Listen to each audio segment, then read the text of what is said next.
This is your host, Lord Gord.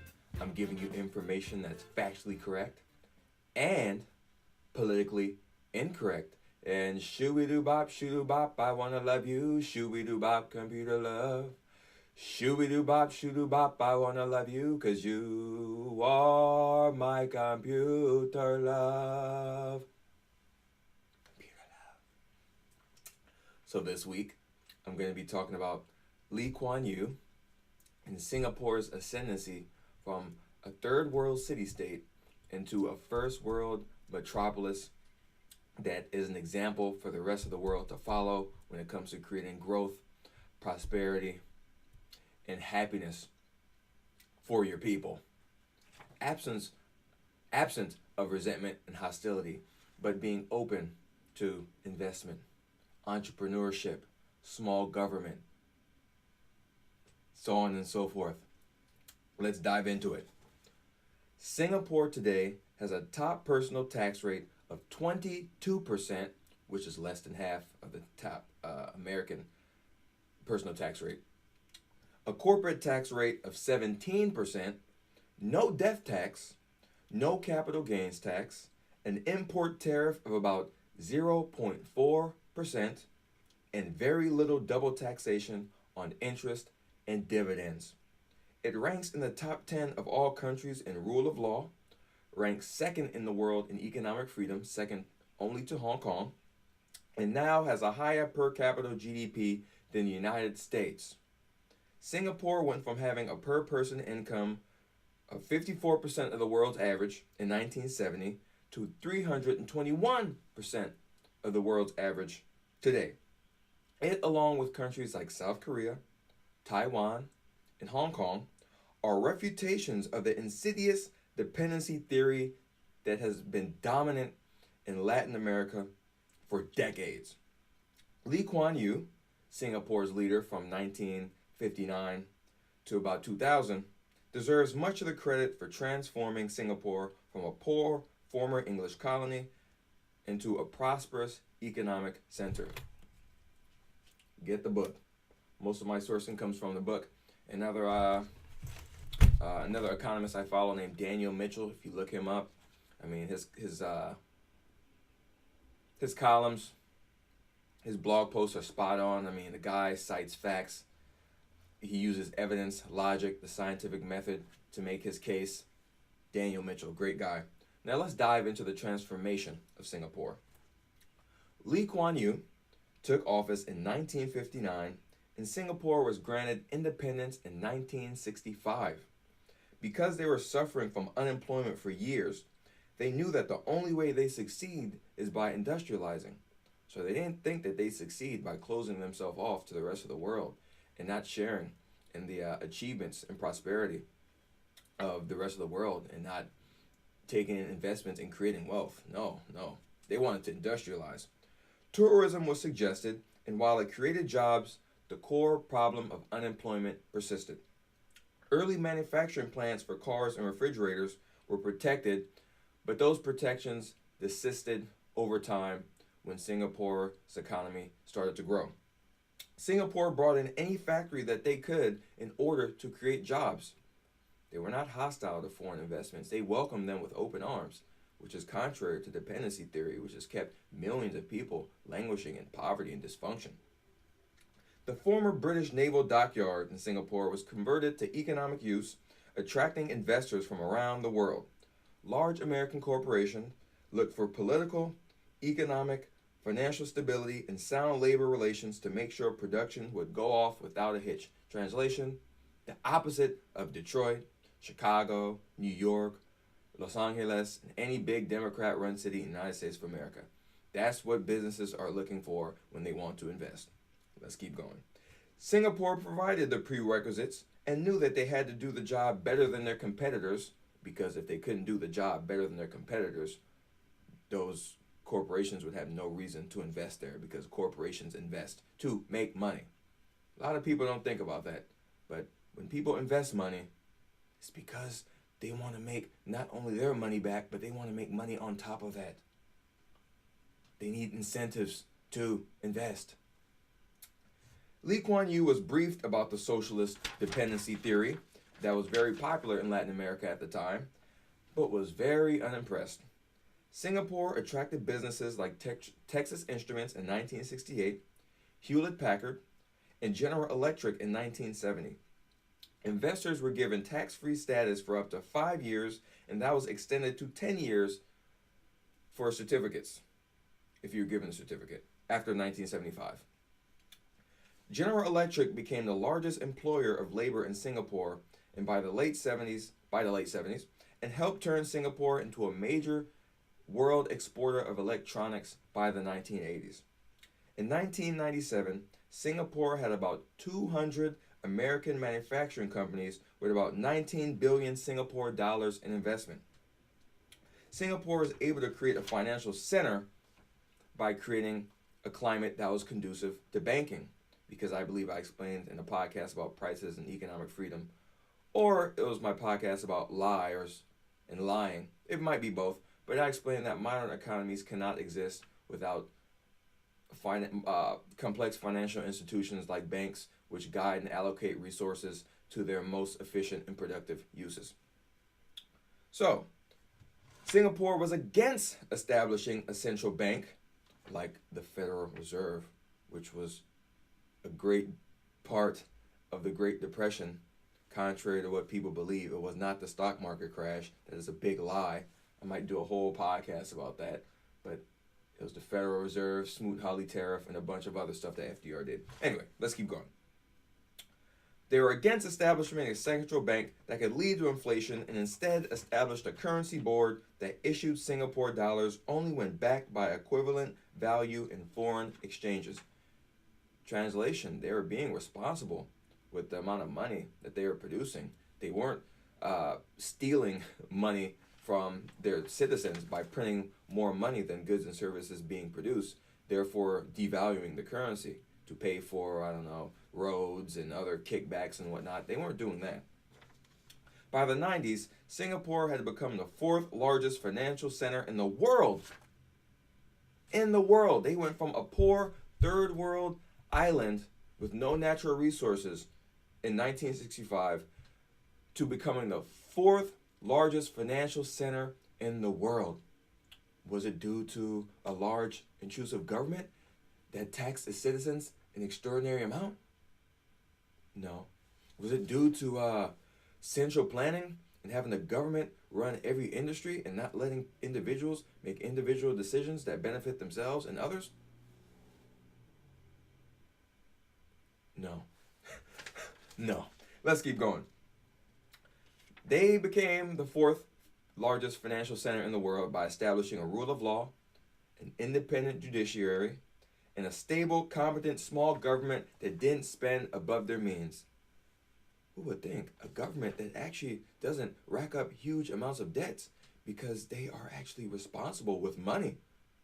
They don't go around giving people a bunch of things. They don't go around buying boats and funding inefficient government programs and bureaucracies.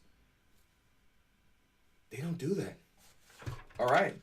Also, international financial institutions were attracted by low taxes, as there was no withholding tax on interest income earned by foreign depositors. Translation, the Singapore government was not greedy. They were not forcefully confiscating the rightful property of other people because they could. And by not doing that, they were able to grow. They were able to prosper, create more wealth, more businesses, more jobs. Singapore also had high standards for foreign banks, and that helped them avoid unnecessary risks and avoided dealing with shady banks. I love it. I read this book. This book's about 700 pages. It was like music to my ears. I don't agree with Lee Kuan Yew on everything. I'll get to that in the podcast, but most of it I agreed with. He was a great man, and he wasn't motivated by an ideology of resentment and hostility. The man wanted everyone in his country to prosper, and he understood that in order to raise the living standards of everyone, you have to have free markets. You have to create wealth. People need incentives to create wealth, so on and so forth. And let's talk about how he broke down the unions. Lee Kuan Yew was an absolute hero in this regard, and it would be a like that Rolls Royce song. I'm wishing on a star to find out where you are. This guy broke down the public sector unions. If only an American politician had the stones, had the testicular fortitude to take down these inefficient, greedy parasites that are public employee unions. If only they could take it down, we could be so much more prosperous. Taxpayers can keep so much more of their money. Cities and states wouldn't be billions and billions of dollars in debt because public sector workers want to live after taxpayers well after they retire. Let's keep going. Lee Kuan Yew understood the communist nature of labor unions because he was part of one. He actually helped get some benefits for a labor union, and he said even though that there was exploitation of workers, the outcome of his activism was far worse than what it was before because of the perverse incentives created.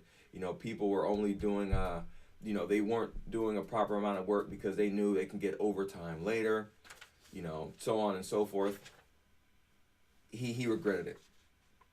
He knew that in order to attract businesses, he had to rein in the unions, because if you kill the goose that lays the golden eggs, there are no more golden eggs and everyone suffers. But when people can't think beyond stage one, I just read a great Thomas Sowell book called Applied Economics, Thinking Beyond Stage One. A lot of people don't think beyond stage one, so they want to do stuff like, let's raise the minimum wage, let's pay our government union workers, $5 an hour more. Yes, that sounds good in the first step, but what happens? Because the cost of labor has went up, less people are hired. Because the public sector workers are paid through the government now has to raise taxes. Because they raise taxes, prosperous people leave, so on and so forth. Then you end up with a place like Detroit, Chicago, or Greece, or any other hellhole that has followed leftist ideology to a T. Let's keep this going. When the public union went on strike in February 1967, 15 leaders were arrested, and those that participated in the protests were fired and offered applications the next day. He did not cave into their demands. He did not buy their votes. He said, listen, if you want to do that, that's fine, but you're fired. 90% of the workers reapplied, and the unions were dismantled 2 months later. Certain essential services were banned from striking, and through amendments to the Trade Unions Act, the power to hire, fire, promote, and transfer employees was restored to employers where that kind of power properly belongs.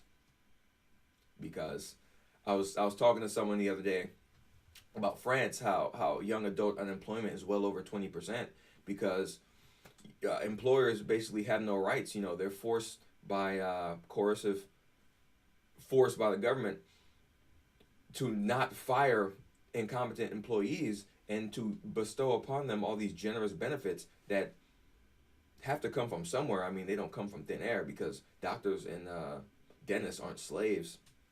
So essentially, these French students were protesting that someone wanted to repeal this law, saying that, hey, we need a right to a job, we're against discrimination, not understanding that that law forced employers to be more discriminatory to young unskilled workers. Because if you take a gamble and hire a young unskilled worker, especially at that price, and he doesn't work out, you can't fire him, and now you're stuck with the cost. Now you're unproductive. Now you're less competitive. That hurts everyone. They don't think beyond stage one. So let's talk about some of my favorite quotes from Lee Kuan Yew. The guy's prolific. Quote number 1. If we were a soft society, then we would already have perished. A soft people will vote for those who promise a soft way out, like Bernie Sanders. When in truth, there is none. There is nothing Singapore gets for free. Even our water we pay for. There will be a throbbing and humming industrial, commercial, and communication center long after the British have gone, close quote. In other words, there's no such thing as a free lunch. The sooner you give, the sooner you get to have, and he understood that. He said that other nations respected Singapore because they didn't have the begging bowl approach. They weren't like a lot of these corrupt African countries that get foreign aid, and all that foreign aid just goes into the pockets of the dictators, so on and so forth. He wasn't looking for a handout. He was looking for a hand up. He said, "Listen, we're gonna provide. We're gonna provide you guys, you investors, you wealth creators. We're gonna provide you with everything that you need to be successful, and in return, our employees are gonna get jobs. We're gonna create wealth. We're gonna get more investments. We're gonna get a little cut on the side for our government, and everyone's gonna be happy. Consumers are gonna get their products. You're gonna make your money. Our workers are gonna make our money, and our unemployment's gonna go down. No one lost there. But in warped dependency theory world, those workers are exploited, even though these dependency theory people never say what alternative those workers have. It's almost like the people who make the Nikes in Vietnam, so on and so forth, and you get all the do-gooders saying we should pay them more and we should shut down those sweatshops, so on and so forth. When the reality is, people line up to work at those jobs because those jobs pay far more than the alternatives. And the only way for those countries to rise from poverty to prosperity is going to be how other countries like Singapore and Hong Kong, United States, rose from poverty to prosperity. You have to start with the baby steps. You have to create wealth. You have to get foreign investments. You have to create. You have to build. You have to have free markets. All right? But that message is hard to sell to people who are motivated by anger, resentment, and hostility. It's hard to sell that message to soft people who want to live at the expense of others. Okay? That's why we need strong men who are willing to compete, who are willing to stand up for our principles and our values, who are willing to use facts and logic to dictate how we should live our lives, how we should guide our women, because this is probably going to be another podcast. I'm going on a little tangent here. I think that women are naturally predisposed to a big government because biologically women want protectors and providers. And a big brother government says, you know, you can have babies out of wedlock, you can be completely irresponsible, we will take care of you. And they completely take advantage of these women. And they, in turn, enslave them and make them dependent on the state, which is what the state wants. But that's not what Singapore wanted, which is why they're prosperous and successful. Let's go to another quote by Lee Kuan Yew. Quote, "The ideal of free medical services collided against the reality of human behavior, certainly in Singapore. When doctors prescribed free antibiotics, patients took their tablets or capsules for 2 days, did not feel better, and threw away the balance. Then they consulted private doctors, paid for their antibiotics, completed the course, and recovered." Close quote. In essence, people are much more careful when they're spending their own money than when they're spending someone else's money. In other words, price controls don't work because when you have a price ceiling, you're going to get an uptick in consumption, which those people are taking those pills, which cost money to pay for. And since the people producing the pills can't make a profit, they cut the supply off and or deteriorate the quality of the product because they have to make money somehow to survive. And then since they can't make much profit, they cannot invest in creating new and more effective medicine. I was reading about that in Applied Economics, how I think the United States creates about 50% of all new medications, and American taxpayers fund 80% of medical research in other countries. And that's because other countries have socialized medicine, and nothing can escape economic reality because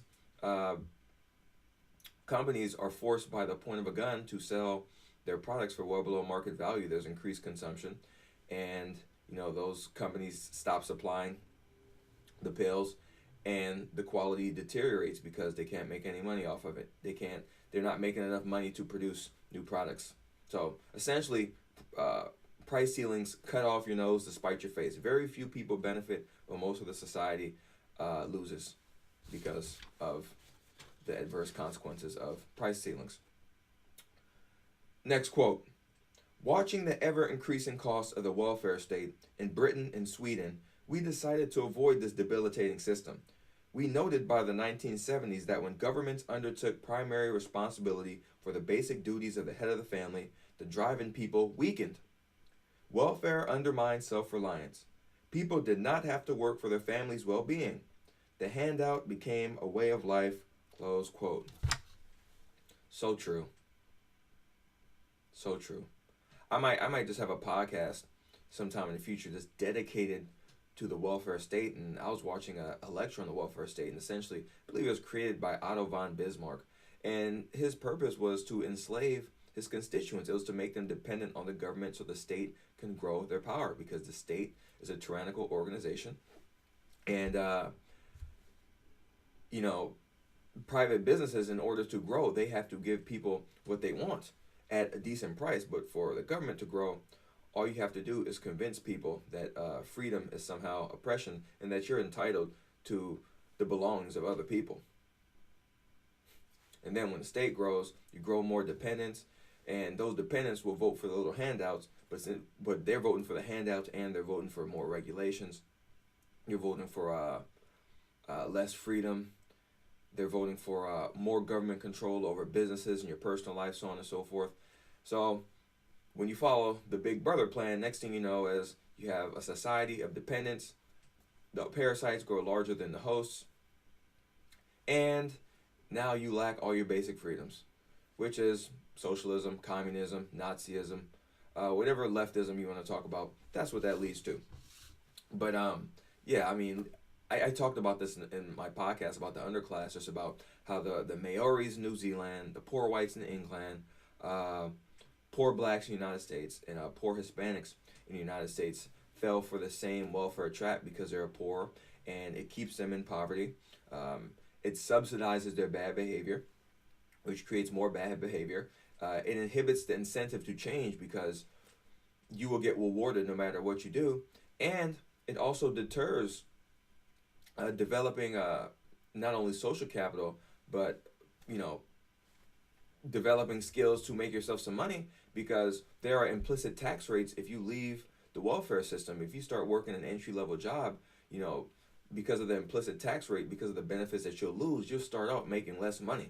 So people who are irresponsible or ignorant or don't think too far into the future are especially susceptible to those kind of schemes. And it's unfortunate because the politicians know exactly what they're doing, and they do it in the name of compassion or fairness or kindness, and nothing could be further from the truth. If you look at a place like Singapore, poor people in Singapore live a lot better than poor people in Cuba or Venezuela or most Latin American countries. And the reason why is because he embraced free markets and American corporations. He wanted investments. He wanted to create wealth. He didn't want to forcefully confiscate rightful property of people and give it to people who he didn't belong. In other words, he wasn't a communist. Let's keep this going. Next quote. Knowing how skillful, resourceful, and tenacious the communists were in their methods of infiltration and manipulation, we were determined that they should not be given any chance to make a comeback by rebuilding their front organizations, especially in trade unions. Their ability to penetrate an organization with a cadre of influential activists and take control of it was fearsome. That's like hammer on the nail. That is 100% true. If you really want to look into this and how the communists infiltrated the United States, Stefan Molyneux recently did a podcast with Diana West about communism and its influence in American life. And I can just name a few organizations that are known in American life that are communist. National Teachers Association, virtually every public sector union in the United States, Black Lives Matter, La Raza, National Organization for Women, like all those LGBT groups, basically any kind of identity politics group, like black student unions, like the Hispanic unions at the school, most humanities teachers, a lot of academia. There are tons of communists in Hollywood. There are tons of them in Silicon Valley. I mean, it's even invaded corporate America. I mean, when you ever see things like diversity, inclusion, and equity, that is communist speak, All right. When you see laws like disparate impact, that is communism speak. That is essentially saying that outcomes in the real world must must not be dictated by inputs, but it must be dictated by some utopian vision in which, um, if you're X amount of the population, you should be X amount of bankers. I mean, good luck doing that with the NBA because blacks are 12% of the population, but 80% of the NBA players. If you take disparate impact to its logical end, then you would force all those a bunch of black players out the NBA and replace them with white players because white people aren't represented in the NBA as according to the population. But they'll never do that because most of that stuff is communist, it's oppressor oppressed, it's cultural Marxism, it's identity politics, and it's just hatred towards white people. I actually did a podcast, The Insidiousness of Social Justice, in which I go into those things in a lot more detail. So if you haven't heard that one, check that out. Next quote. Where is it? After what I had seen of human conduct in the years of deprivation and harshness of Japanese occupation, I did not accept the theory that a criminal is a victim of society. Punishment then was so severe that even in 1944 to 1945, when many people did not have enough to eat, there were no burglaries, and people could leave their front doors unlocked day or night. The deterrent was effective. So true. I was reading in Tom Sowell's book, Intellectuals and Society. At one point, England was far safer than Singapore when Lee Kuan Yew had visited there. Singapore had a lot of crime. England didn't have a lot of crime because they had strict rule of law and they enforced the law. And now England has a crime rate of like 10,000 per 100,000, and Singapore is one of the safest places in the world because Singapore followed what England used to do, and England went the way of leftism, which is treating criminals as victims, being lenient, not arresting them, making all kinds of excuses for them, giving them social programs and other free money to try to convince them to not commit crimes, giving entitlements to burglars. I mean, I can go on and on about the depravity of England, but this guy understood. I mean, Tom Sowell even said when he was living in Harlem in the 30s and the 40s, he could sleep on a fire escape. In the projects, people would leave their doors unlocked because they had values. They were far poorer than they were today, but the families were stable, and they enforced traditional morality, and people didn't steal. I mean, black crime rates are much higher today than they were back then, and blacks were far poorer back then than they are today. But when you believe that you are entitled to something for nothing, or that you're poor because others are rich, and poverty is an excuse for aberrant behavior, then there's no reason to not behave in a detrimental fashion. You are encouraged by the leftists to engage in various forms of skullduggery because they blame your lack of morality and your lack of individual responsibility on other people. I mean, look at places like Detroit, Chicago, St. Louis. Instead of holding these criminals to account for their behavior, these public officials just lower the standards of what is a crime so they can cook the books and say, hey, there's less crime. But the reality is there's more crime than ever, it's less safe than ever, and businesses are getting the hell out of there. Let's move on. Next quote.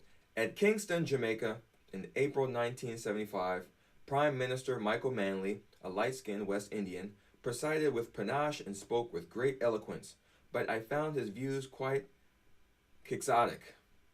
He advocated a redistribution of the world's wealth. His people were full of song and dance, spoke eloquently, danced vigorously, and drank copiously. Hard work they had left behind with slavery.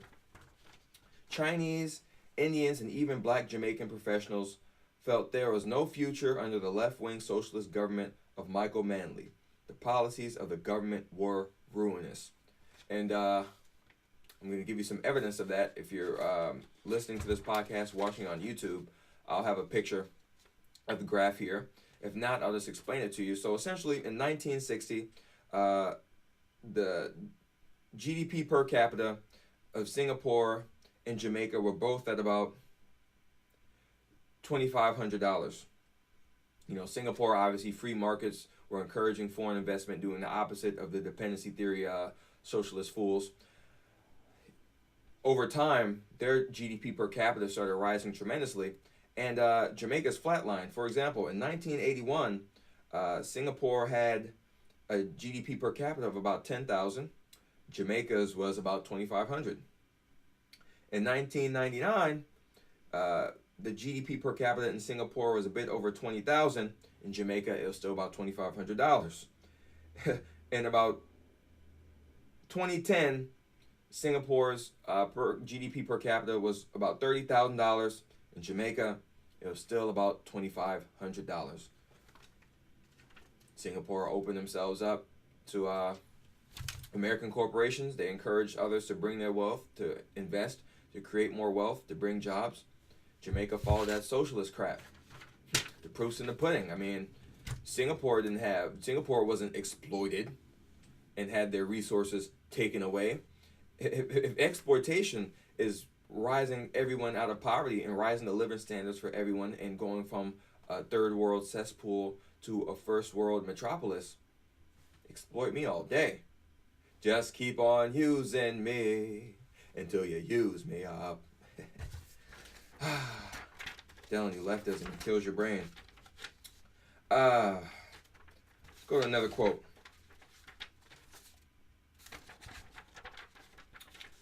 Quote, there are fundamental differences between East Asian Confucian and Western liberal societies.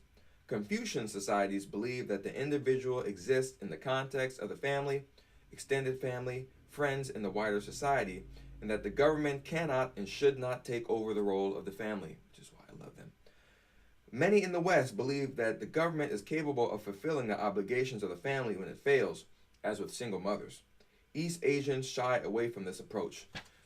Yes, that's so true, which is why it's not a surprise that East Asians have the lowest illegitimacy rate in the United States at about 15%, and lagging minority groups like blacks and Hispanics that think that it's the government's responsibility to take care of them and to do for them what they won't do for themselves, and to punish people who produce and give to people who don't produce.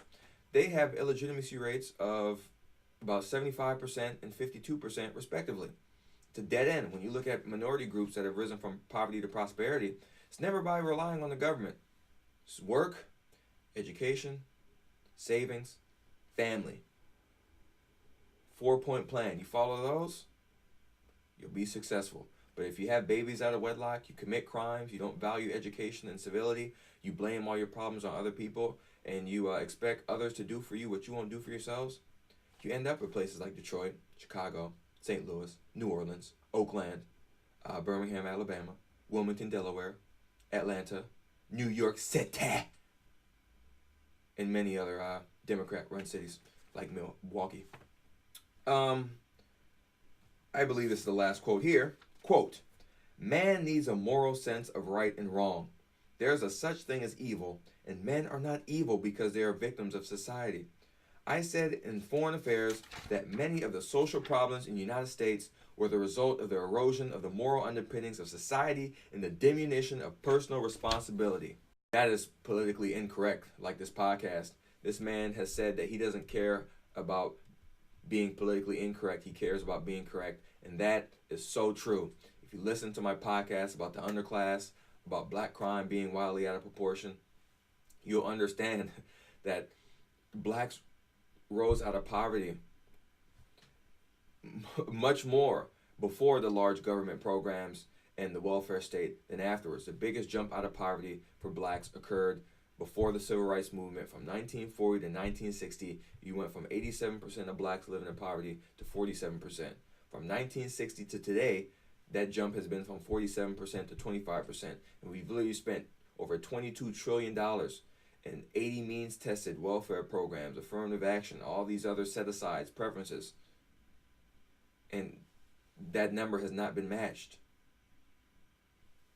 And that's because the way blacks succeeded, even in the face of adversity, was how other minority groups around the world succeeded. It was work, savings, family, education.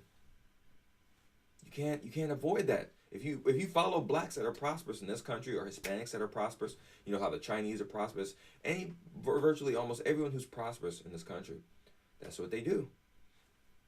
They finish high school, get a full-time job, don't marry before they're 20, they don't have a baby out of wedlock, they don't go to jail. You do those 5 simple things, you stay out of poverty 98% of the time.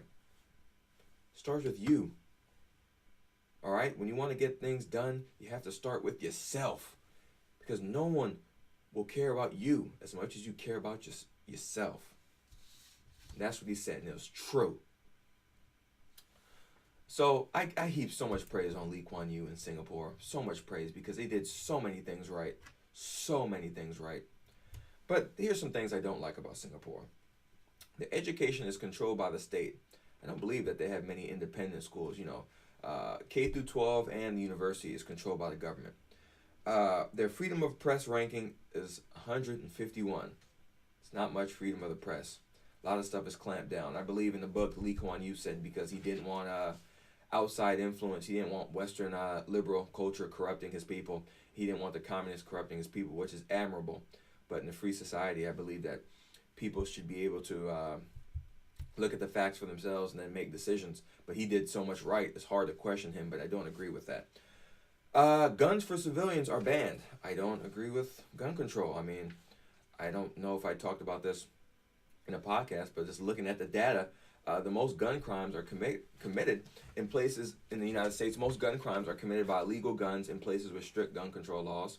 The places with the most legal guns are the places with the least amount of violent crime. And also, because criminals know that civilians don't have guns, they're much more likely to rob you and attack you because they know that nothing will happen to them. So I don't agree with that. And the state houses 80% of the population in high-rise apartments. Even though they have free markets, it's individual responsibility. That's how they grew their prosperity. That's how they became wealthy. That's how they became a financial powerhouse. That's how they rose so many people out of poverty. I don't like the fact that the government houses most people. I just don't, I just feel like a government that can do a lot for its citizens can also take away a lot. But he did so many things right. It's nitpicking. I don't like it, but the man did the opposite of what Latin America did, and the proof's in the pudding. The proof's in the pudding in Hong Kong, South Korea, Taiwan, and these other places that industrialized, that opened up their countries to foreign investment, that encourage competition. The proof is in the pudding, man. So my implications are, free markets are the best recipe for prosperity and growth. If you want to raise poor people out of poverty, you have to create jobs. You can't subsidize poverty and bad behavior. You want to attract foreign investments. How do you attract foreign investments? You give them what they want. You give them a framework of law. You give them financial stability. And you don't get greedy and try to confiscate a lot of their wealth like what Seattle is trying to do with Amazon right now. You do not antagonize the people who help you create wealth. You do not antagonize the people that are supplying you with jobs. I mean, that's foolish. I mean, if you antagonize the women that love you, they'll stop loving you. If you antagonize the people who come to your business, they stop coming to your business. But leftists don't understand that when you antagonize business, the businesses leave. Follow the words of Lee Kuan Yew, baby. Put your faith in the free market. Individual responsibility. Individuals making their own decisions and reaping the benefits or paying the consequences for those decisions. Bring the wealth. Bring the jobs. I mean, what Singapore did to turn that country around is what these Democrat hellhole cities can do to turn themselves around, because they places like Chicago and Detroit, they followed the playbook of Latin America, that communist socialist crap to a T, and now they're economic disasters. So if you want to become more prosperous, you enforce the law, you lower the tax rate, you create a climate that's friendly to businesses, you dismantle the government unions, you create more choice. That's literally it, and the rest takes care of itself. That's the Lord Gord Podcast. I hope you enjoyed it. Like it on iTunes. Like it on YouTube. Subscribe. Share it with your friends. Get the good information out there. Donate on Patreon. Visit the website, postlife.com. Get the Lord Gord album, This Isn't TV, on iTunes, Google Play, Spotify, Tidal, so on and so forth. If you're in LA, come to the Airliner every Tuesday night from 9 p.m. to midnight for the Open Mic Blues Jam. Dollar tacos, but it's for the 21 and over crowd. It's free admission. Come on, have a good time. Next week, I'm going to talk about graffiti, the history of graffiti, the economic consequences of graffiti, the white leftists and leftists in general that celebrate this deviant vandalism. And I'm just going to get into it and, share my personal feelings about it as well. Guess I found my computer love. I'm Lord Gord, and I'll talk to you next time.